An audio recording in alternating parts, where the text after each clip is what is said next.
Alright, for this video I want to go over a sample form 5227 for a split interest trust, and specifically we want to look at a net income charitable remainder unitrust with a makeup provision. So these are often abbreviated as NIMCRUT, so that's NIMCRUT, and it's a certain type of charitable remainder trust amongst a lot of different kinds that can be filed with this 5227, but I've got some other videos covering just your generic CRUTs, net income CRUTs without the makeup provision. So I would recommend checking those out first if you haven't already done so, because a lot of these concepts build off one another. So this example will make much more sense if you've already seen those previous examples that I've posted. And again, I'll put those descriptions below. So we've got the sample 5227 here that we're going to run through. I've also got a sample form 1099 issued by our broker, which is going to show the investment income earned within the trust account for the year. So this is helpful in preparing your profit and loss and the return as well. And then we've got a Excel workbook where we put together just a simple profit and loss and a balance sheet. And the balance sheet for the trust is as of the end of the year, but we also have the fair market value amounts at the beginning and end of the year. And those amounts are obviously certainly helpful and necessary because we need to know these numbers in order to accurately count the fixed percentage unitrust amount for the period. So in addition to this sheet, we do have an income reconciliation here. Again, a calculation of the accumulation distribution. So we'll come back to this when we start looking at the return. And then how we're allocating the different types of income categories to the beneficiary and how we're allocating those deductions. And then a taxable, not a taxable income reconciliation, a trust accounting income computation, which is necessary to calculate the accounting income for the trust during the year. All right, and then very lastly, we have two slides covering some background on net income CRUTs with makeup provisions and the fact pattern as well. Now, I'm not going to go into too much background detail on charitable remainder trusts, CRUTs, all those different kind of nuances. I really just want to focus on specifically the net income with the makeup provisions, because I've covered a lot of those details in more depth in the previous videos. So again, I would recommend checking those out first and then coming back to this one. But when we talk about our standard net income CRUT, the net income CRUT makes that unitrust payment that's the lesser of two numbers, right? So it's the lesser of that fixed percentage amount for the year or the trust's accounting income. And that's designed to try to limit the ability to dip into principal to pay the income beneficiary. So it's going to leave more money for the charitable remainder beneficiary at the end of the trust period. Now, the net income CRUT with a makeup provision calculates the amount using a similar fashion to start with, but then it adds one additional element. So under the net income with a makeup calculation, the unitrust amount for the year is two components. So first, it's the amount determined under just the standard net income method. And then we add a piece. So the piece we add here is the amount of trust income that is in excess of the fixed percentage amount for the year, but only to the extent that the aggregate of the unitrust amounts paid in the prior years is less than the amounts that would have been paid to the recipient if the unitrust amount had been computed using the fixed percentage method. All right, so that's a bit long-winded, a lot of words in there. What does that mean? It means that we have to go back to the previous years and look at what would be the payout using just the fixed percentage method, right? What would it have been each year? And then we look at, well, how much was actually paid, which is often the lesser amount, the trust accounting income, and what's the difference? So the gap there, the lower amount being the trust accounting income, the upper limit being the fixed percentage, that variance is being carried forward year to year. So we can kind of gross up the payment in the current period up to a ceiling of the current year trust accounting income, but it can't exceed that excess that's being rolled forward each year. And so that's the accumulation distribution deficiency, which we're going to look at in more detail later here. All right, so let's talk about the fact pattern here and then get into the numbers. So this trust was formed last year, right? So last year, January 31st, 2021, John Smith set up this NIMCRUT, so that's a net income with a makeup provision CRUT with $1 million in cash. The Unitrust period was for 10 years, and the Unitrust amount is paid in one installment at the end of the year. The non-charitable beneficiary here is his son, Adam Smith, and then the remainder is a charitable group in Florida. Now, the trust agreement provides, and this is an excerpt from a trust, so it's a bit long-winded, but we'll read it out just for completeness here. The trustee is going to pay to Adam Smith a Unitrust amount equal to the lesser of a fixed percentage amount equal to 5% of the net FMV of the assets valued as of the valuation date, right? Hereinafter referred to as the fixed percentage amount described in A of paragraph 2I, or B, the trust income for the taxable year as defined in section 643B of the IRC and related regulations. So that sentence is what you would typically see in just a net income CRUT, right? So not a net income CRUT with a makeup provision. The makeup provision is this second sentence. The Unitrust amount for the taxable year shall also include any amount of income for the year that is in excess of the fixed percentage amount determined under A of paragraph 2I for the year, but only to the extent that the aggregate of the amounts paid to the recipient in prior years was less than the aggregate of the amounts determined for all prior years under A of paragraph 2I and A of paragraph 5I. All right? So that's the cap. That the amount that you can add to the current year payment can't exceed that accumulation deficiency that's being rolled forward from year to year. And we'll see that work. We'll see that work out when we look at the return and the computation. So during the 2021 year, the Unitrust payment was $35,113. Now, this was the lesser of the two amounts. So the fixed percentage amount was $45,753, which is a prorated amount because it was of the first year in a short tax year. And then the trust accounting income was $35,113. So the lesser of the two amounts here, the trust accounting income, that's what was paid to Adam. That was the Unitrust distribution. The carryover here is the difference. So what's the gap between the fixed percentage amount and the amount that was actually paid? And that's the $10,640, which was reported on line 8 in part 6 of the 2021 Form 5227.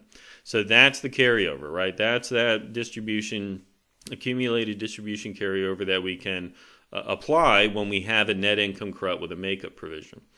So for the 2022 tax year, the fixed percentage amount is $54,381, and that's 5% of the net FMV of the assets at the start of 2022.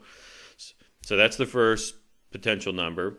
And then the trust accounting income for the 2022 taxable year ends up being $59,297. Now, notice that even though the lesser amount here, so when we think of net income CRUTs, we're thinking of, well, you get the lesser amount.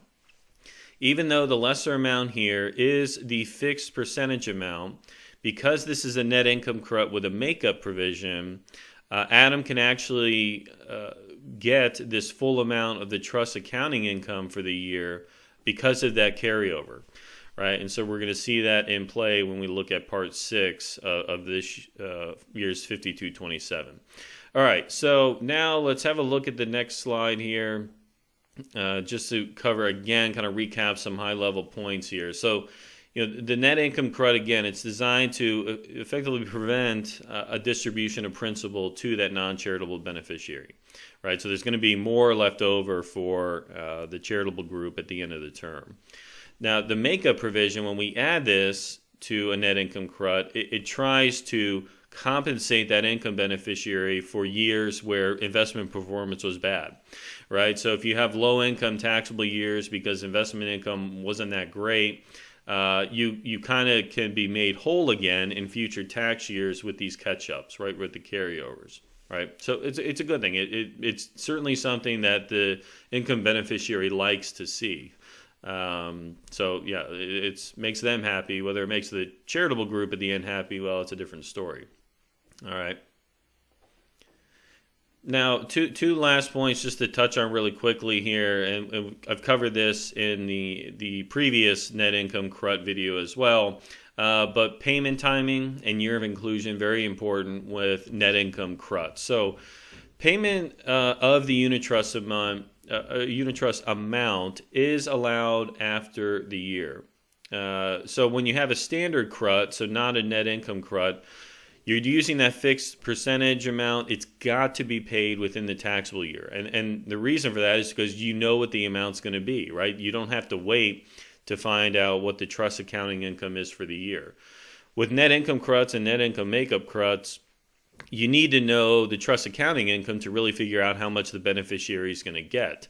And so the regulations have carved out these exceptions for us, which allow us to say, hey, look, we understand it's got to be the lesser of two amounts, and so we need to wait the whole year to figure out what our trust accounting income is, and then we'll pay it out shortly after the close of the tax year, and then everything will be fine. And so reasonable time under these regulations is make sure it's paid before you actually file the 5227 for the year.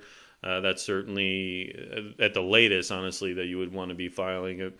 And then as far as year of inclusion, this is pretty clear that, even though that the income beneficiary doesn't get the cash until the next tax year, they're going to get a K-1 and they're going to have to include it in their income for the same period, right? And so so there's no you can't get cute with the timing as far as deferring the income and the tax that you have to pay on the income. All right, so let's have a look at the return, and we'll start going through some of these numbers here. So the presentation, very similar to the net income CRUT or a standard CRUT, right? We have the name of the trust, the EIN. We have marked in box C3 here that it is a CRUT, so it's a charitable remainder Unitrust under 664D2. Name of the trustee, address, fair market value of assets at the end of the year. So when we prepare our balance sheet, we have fair market value amounts at the end of the year and the beginning of the year. So we've indicated that the fair market value of the assets at the end of the year, $1.264 million. And so we put that amount in there. And then the amount of gross income earned within the trust during the year and date trust was created. So again, this was a trust created in January 30th, 2021, so the prior year.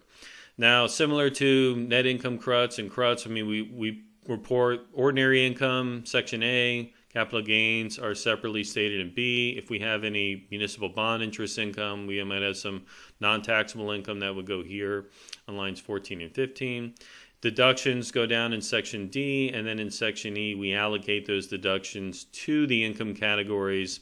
In this case, we're doing so on a pro rata basis. So the ordinary income, if we look at our brokerage statement here, we've got ordinary dividends, a large portion of which is qualified. We've got some interest income, and we've got some short-term capital gains that were realized during the year. So those amounts are reported, again, per line items, right? So interest income on line 1, our dividends, qualified portion there. Our capital gains, we did complete an 8949 and a Schedule D. So we've got the 8949 here showing the disposition of the stock amount. And then ultimately that's flowing through to Schedule D. And so we'll include both with the return, and those flow up to page 1. Now, the deductions, if we look at our profit and loss, we show that we have trustee fees, we have legal fees, accounting fees. So in total, the expenses were $4,850. That's actually what was paid out during the year. And these values are going to be important because, again, we're going to have to look at our trust accounting income computation to figure out what our trust accounting income was for the period. So we'll get to that after we talk about the deductions. But the deductions, similar to what we looked at when we did the CRUT return and the net income CRUT return, right? We're allocating deductions to the income categories on a pro rata basis. So when we look at our reconciliation here, what we've done is we have separately stated each type of income, so the interest, non-qualified dividends, qualified dividends, short-term capital gain amounts, and then the deductions here. Total deductions are $48.50. Total gross receipts $90,824, and so the deductions are again just being allocated pro rata. So we take $10,710 over the total receipts multiplied by the deductions, and that's how we're getting our allocation of deductions. So this totals up to $48.50, so that's all good there. And then once we allocate the deductions to the income item, we subtract it from the total, and we get our net distributable income amounts that could be potentially paid out to the income beneficiary. So the total deductions allocated to ordinary income, $3,296. The total deductions allocated to short-term capital gains, $1,554. And so we've reported those amounts here on lines 24A and 25A, and then we see here the net amount. So net amount of ordinary is $58,426. Net amount of capital gains, $27,548. And then those numbers ultimately flow down into part 2, right? So part 2, we have our schedule of distributable income. Line 1, undistributable income from the prior years. So we did have a carryover of capital gains that were undistributed. And a quick recap again, the difference between the columns, excluded versus accumulated NII post 2012. NII is a reference to the net investment income tax, that 3.8% tax. So that didn't go into play until after 2012. So if you have an older trust and you have some income that was earned and then carried forward prior to the enactment of that NIT, you might have excluded income. In most cases, you won't, certainly for new trusts, or you could have other income that is specifically exempt, but in this case, no, we don't. And so that's why all of our earnings are being reported in accumulated net investment income post 2012, because none of this is going to be exempt from NIT. So we've got the $24,852 carryover. You can find that by looking at your Schedule A from last year. So if you pulled up your Schedule A accumulation schedule from last year, you would see an undistributable income line item, and that can roll forward up to this section here in part 2, or you could also find it from the balance sheet, right? So if we look at our balance sheet, beginning of year numbers, we can see we have an amount of undistributed capital gains reported on line 21B. So that's where we're pulling that number through from. And then in line 2, we have our current year values. So the 58,426 and the 27,548, that's coming up from section E, right? So we have our totals for the period, current and accumulated in prior years. And these are the total distributable income numbers that could be paid out to the beneficiaries, the income beneficiary, that is. Part 3, distributions of principal, doesn't apply to us here because we haven't made any payments to charities, right? The charitable group here is the remainder. So those are blank for us. So if we look at part 4 here, the balance sheet, beginning of the year book value numbers, these would carry over from your end of year book values from the previous return. So we've rolled forward these from the prior year return. We have our cash and investments. The Unitrust payable amount, that was the amount that was payable at the end of last year that was paid during the current period. So during 2022, after they figured out their trust accounting income number. And then we have the end of the year book value numbers. So if we look at our balance sheet here, we can see our end of the year book value numbers here, which we have carried over to the balance sheet. And then our FMV values, if we look at column C is the fair market values that you're reporting for the date that you use to compute the fixed percentage amount.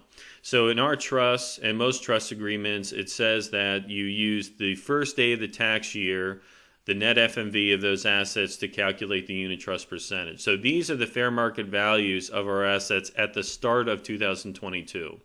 So we have the fair market value of our assets we have the Unitrust payable amount.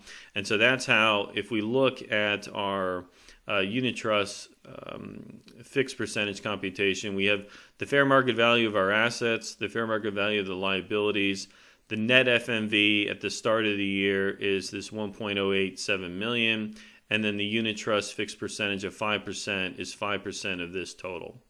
Okay, so that's why we're using those beginning year numbers to report the fair market value of those beginning year numbers, and we need them to compute the fixed percentage of the Unitrust amount.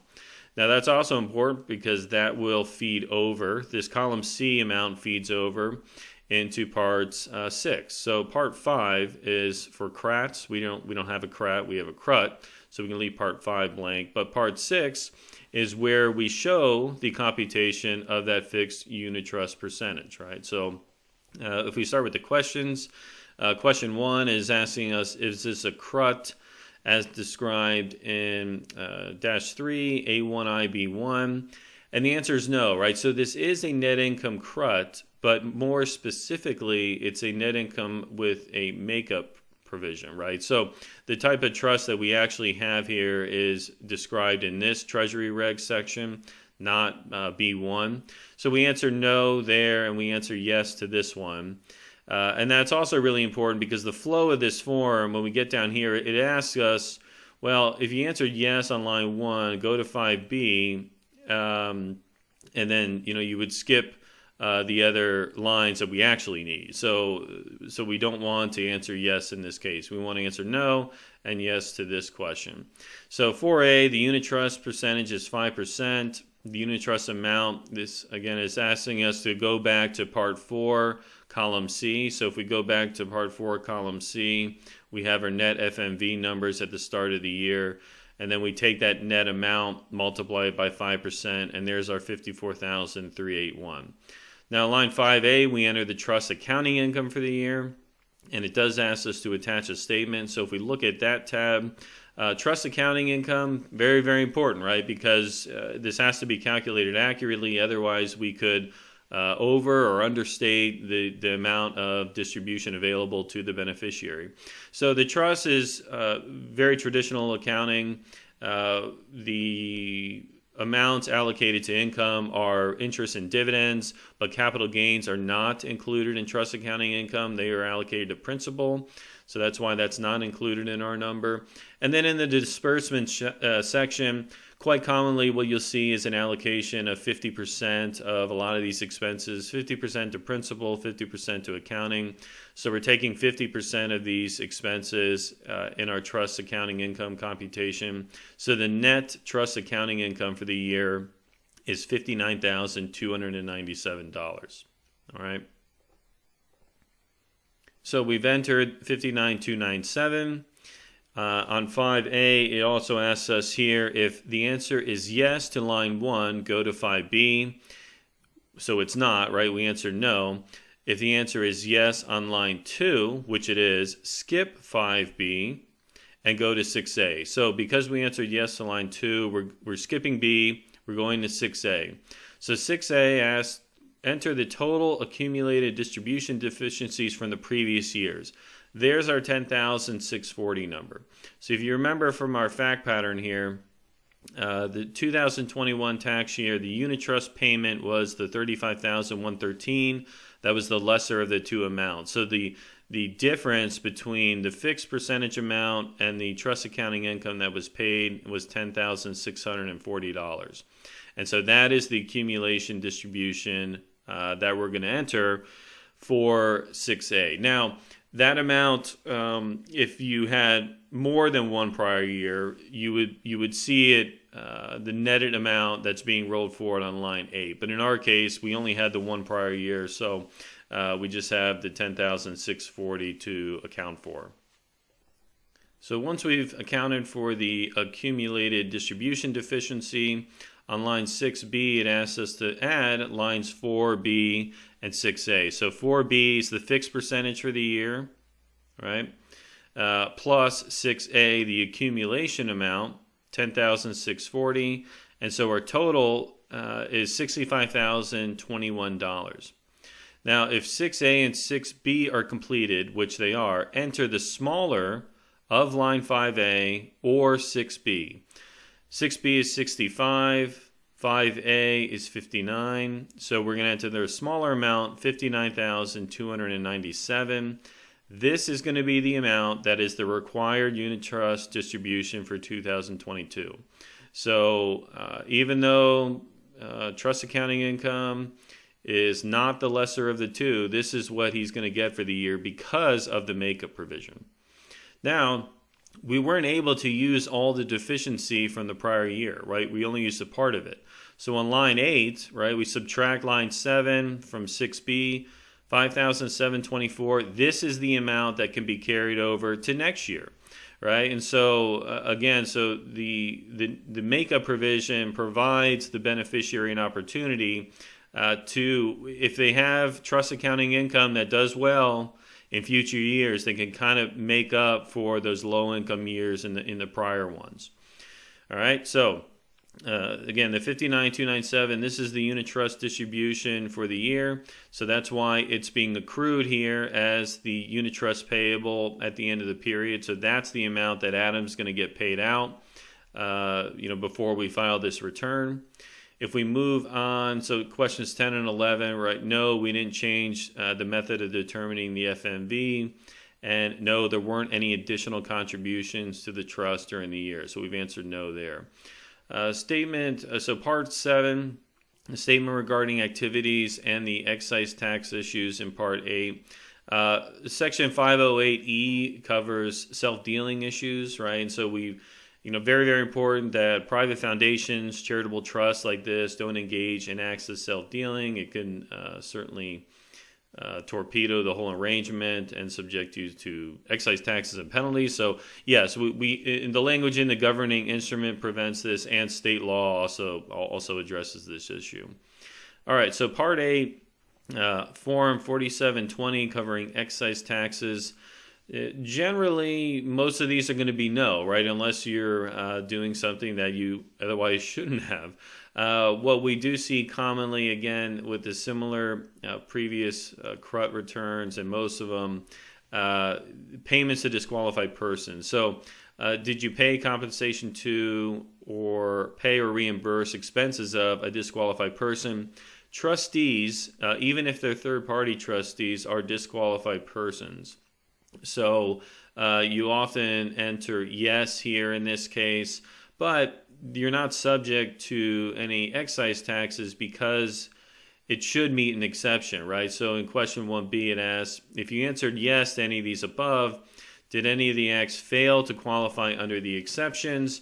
And we're saying no, we didn't fail to meet an exception. And the exception is generally if you pay compensation to a disqualified person, so long as the compensation was reasonable and it was necessary in furtherance of the operating the trust, then it's okay, right? You don't have any issues, but you still answer yes to the question in 1A4. Okay, other ones to kind of highlight, excess business holdings, very important to be mindful of. This often gets tripped over because people are contributing closely held stock or partnership interest, so you could have issues there. In our case, we just have publicly traded securities, so nothing to worry about there. And then lastly, did the trust have any UBI? Be very, very careful with what income kind of flows through to your trust, because this could be a problem. In our case, again, we don't. We just invest in publicly traded stocks and bonds, so we have interest, dividends, and capital gains, no UBI amounts, and we have no debt on the balance sheet, so no financing issues that would arise there. Okay, so if we go on to part 9, section A, all trusts would answer this. None of these apply to us, right? We didn't have any expired interest during the year, before the year. We aren't a lead trust or a pooled income fund, so we can leave those blank. We are a charitable remainder trust, right? So we do have to do section D. We check this box if you're filing for a trust whose interests involve only cemeteries or war veterans posts, not us, right? Our charitable remainder beneficiary is a medical charity in Florida that wouldn't apply to this. Are we making an election under these regs for a CFC? No, we don't have any CFC interest or QEF funds. It's not an initial return, right? The initial return was last year, so we don't have to attach another copy of the trust instrument just for the first year. And no, we didn't make any amendments. And no, we don't have any foreign bank accounts. Okay, so Schedule A, the distributions.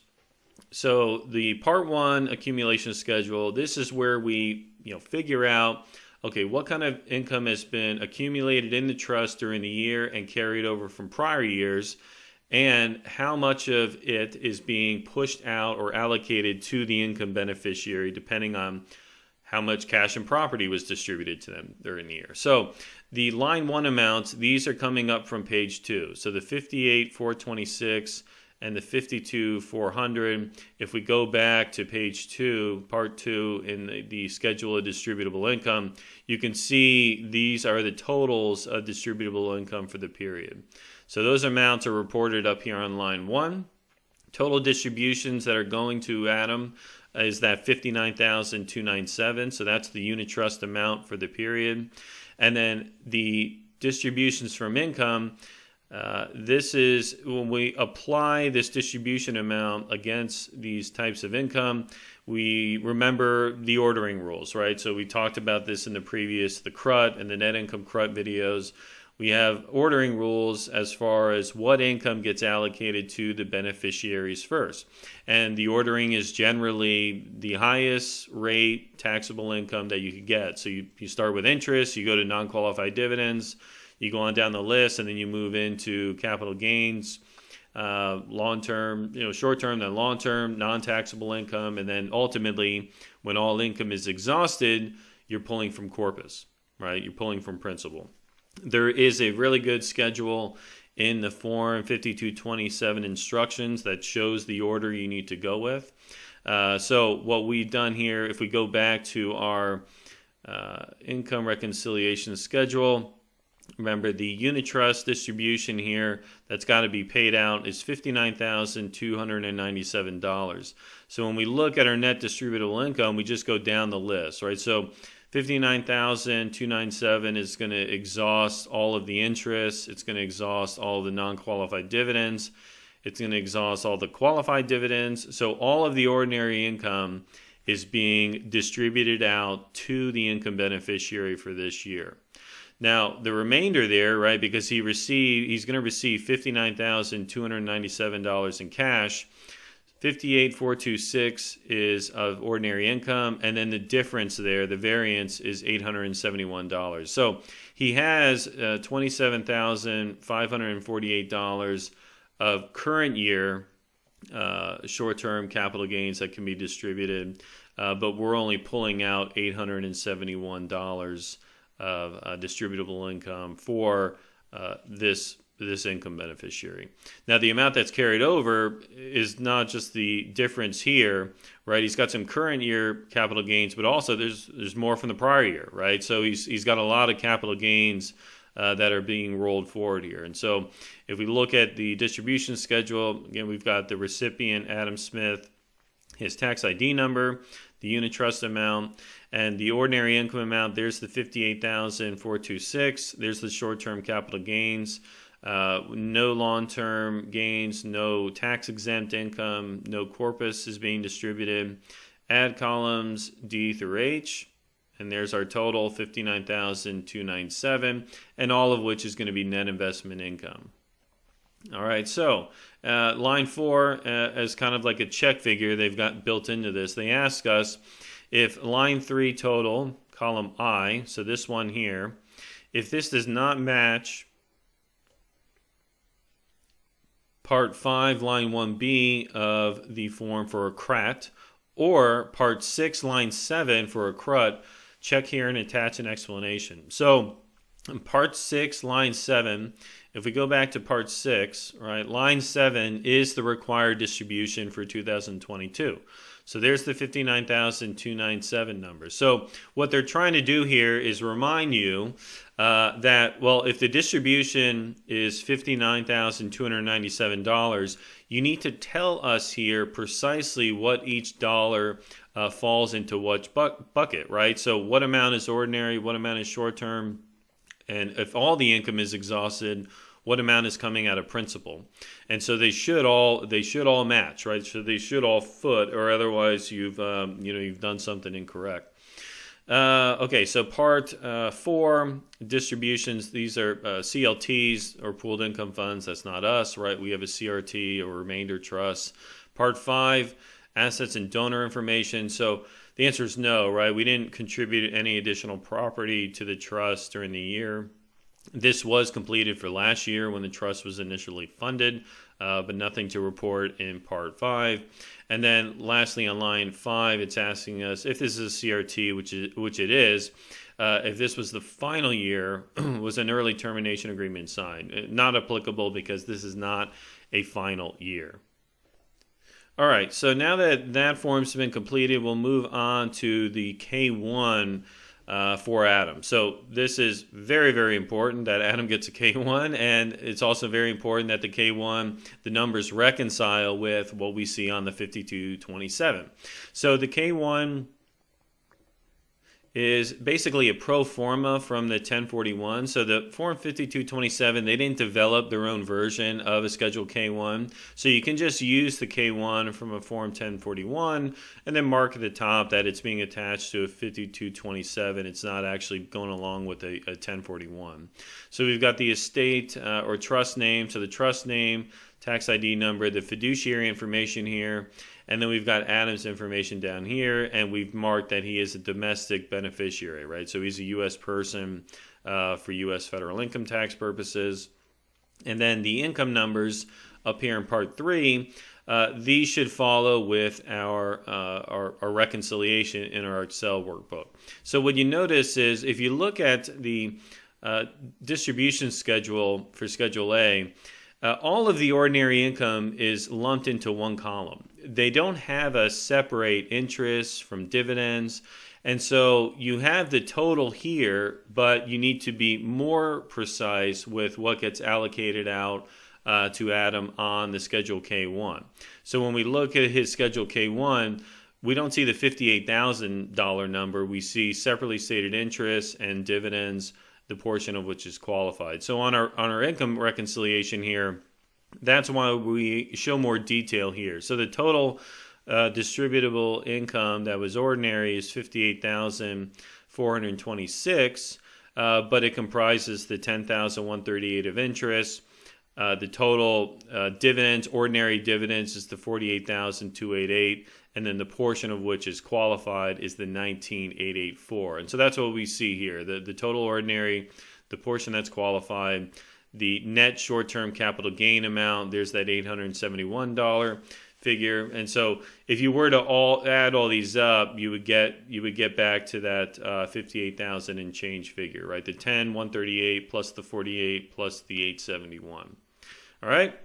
So that covers it for this tutorial. I hope that was helpful. If you have any questions, feel free to leave me a comment below. Happy to answer any I can. And as always, I look forward to seeing you on the next video. Thanks.